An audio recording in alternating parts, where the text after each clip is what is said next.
Okay mga boss, 214 versus 115. Pag 6-2 niya, 5-1 lang. Pag 116, dito lang tayo. 5-1, 8-3, 16-13, 12-8. Pag nag 115 siya mga boss, ganyan. Tapos dito siya, 116 ka lang. Kain, kain. Ganyan, 9-5, kain. Dito lang mga boss. Okay, practical na yan mga boss. Tablahan pa rin yan.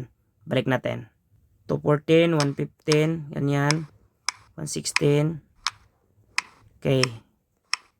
Tapos pag 116 naman mga boss, dito lang. Kapag nag 11-6, talo. Okay? Kapag nag 10-6 naman mga boss, dito lang.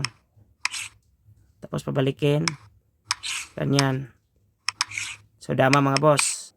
Kapag mag 9-5 naman siya mga boss, pakain lang. Tapos dito. Dama. Talo. So ano ba yung best move ng puti dito mga boss para sa tabla? 10-5 lang. Tapos sayangin mo lang dito. 3-13 siya. Ganyan.